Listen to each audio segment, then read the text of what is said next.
That's one of the reasons why we wanted to invest in real estate. Is I wanted to have the freedom to walk away from music at any time I want to and be like, my lifestyle and our family is completely taken care of from the investments we made.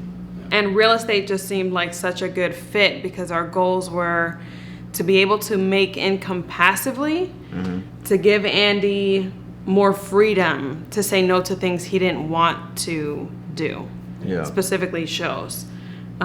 That's what we call FU money.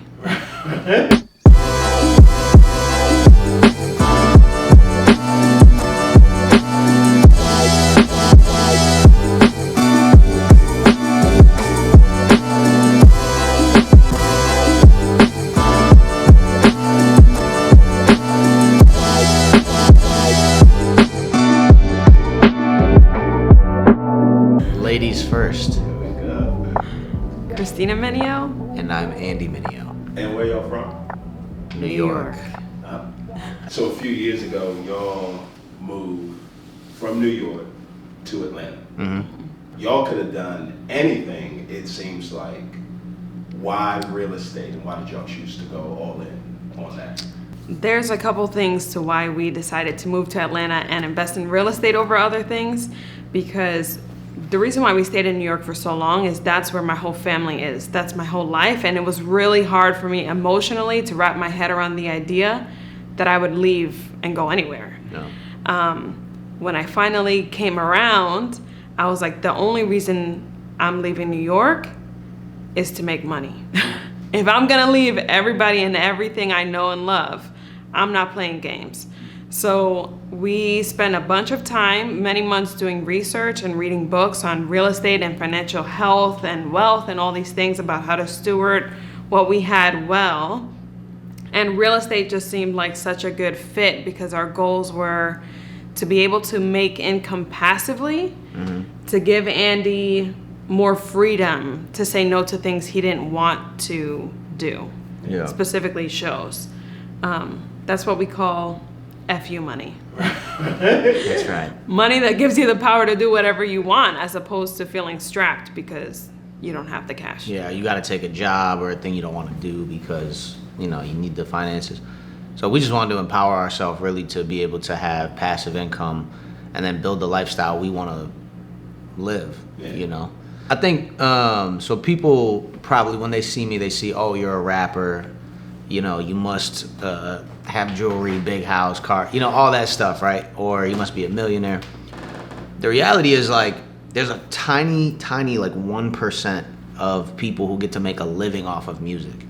And even when you make a living off of music, the pie gets split so many ways that it's like you really have to be creative and have other sources of income outside of just like music, because you start breaking it down. I saw a video one time, this guy was like, all right, so a rapper gets $100,000 advance. It's like, boom, taxes, boom, management, boom, lawyer. He's like, that joint is like 10 grand, You start really breaking down the pie and you see, in order to sustain a career, the cost of business, there's so many people that have to get their cut. There's a huge cost of business involved as well. And I also look at music very similar to like athletes, like pro athletes. They usually have a window where they kill it and then it's over. So like the average NFL career is 4 years? And they might get $500,000 or something a year, league minimum. So it's like $2 million. Half of that's gone to taxes, so it's like one.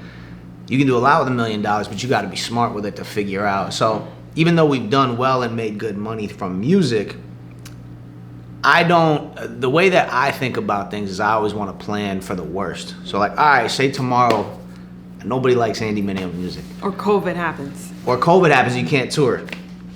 COVID hit, and we lived so far below our means that we were straight when COVID hit.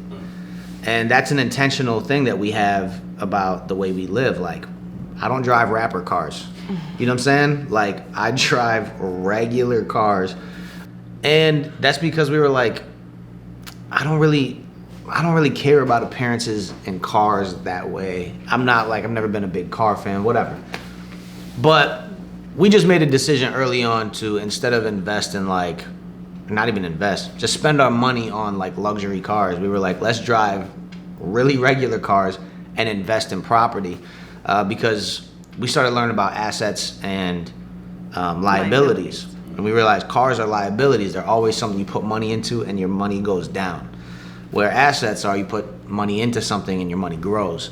And so we know that we wanted to set up our lifestyle to have more assets than liabilities. And we know that real estate is one of those things where you put your money into it and 99 times out of 100 it's going to grow. Because if you invest in the right city at the right time, and there's right property. And the right property, you're always going to get your money back and some. And so that's one of the reasons why we wanted to invest in real estate. Is I wanted to have the freedom to walk away from music at any time I want to and be like, my lifestyle and our family is completely taken care of from the investments we made.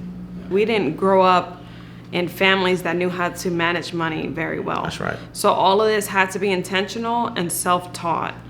And the other thing is that we knew that even if we came into some money now, money is not guaranteed and can be wasted so fast. And we see it as a society all the time with like athletes and people who win the lottery or whatever. Yep. They come into money and then tomorrow it's gone, and we just were not trying to do that. Right. My two biggest fears for investing in real estate was, one, buying the wrong house that would somehow bankrupt us. Right. That was huge, especially because we just felt like we were making this up as we went along, quite honestly. Yeah. And the second was getting into some legal issues with tenants or something like that. That was also really scary. Yeah. Which would also end up in bankrupting us.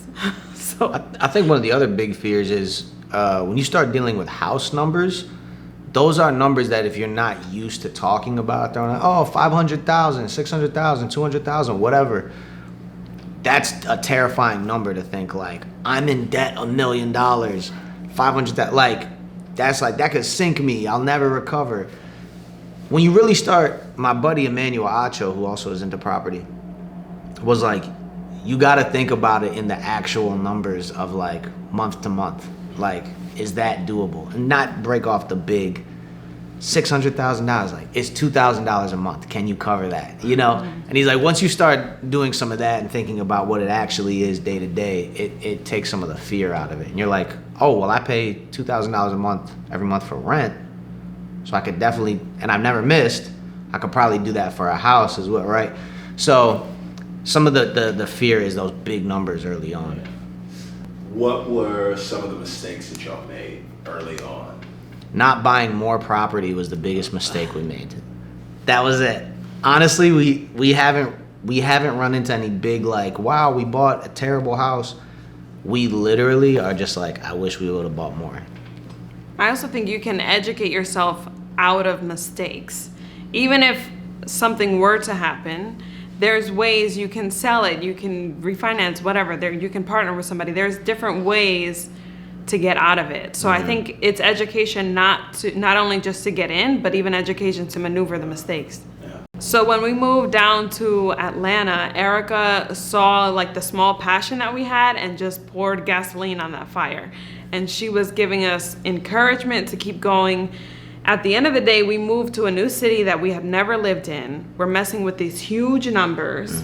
But she was there as a consistent, like, no, you guys are doing the right things. These numbers add up. You can think about this property this way. Here's another angle to look at it. This is another way that you can protect yourself or things like that. So she's been invaluable to us. Yeah. It was also just friendly and kind and helpful. She helped us with our first Airbnb that we put up.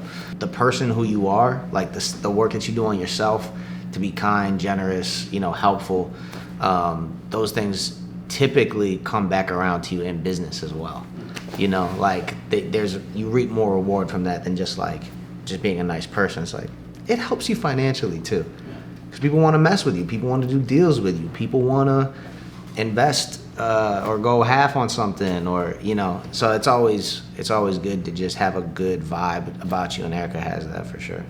So I feel like I just need to go off about Erica for a second. When I met Erica, I was like, she's a badass bitch, and I just need her in my life. I just want to be friends with her, even if she didn't help us as much as she did. I just wanted to be around her because I feel like there's not many young Black females that can not only hold her own family down, but have helped her extended family and other people get a job, get housing. She's like, yo, you want to come to my city? Here are things that you need to survive. I'm going to give you a job in my own company. I'm going to give you housing from a house that I own because I own several. I'm like, what the heck? If you put Erica against anybody on the street, she's amazing. And then when you get to know her more and her story, she's exceptional. So Erica is something else. The endorsement of a lifetime.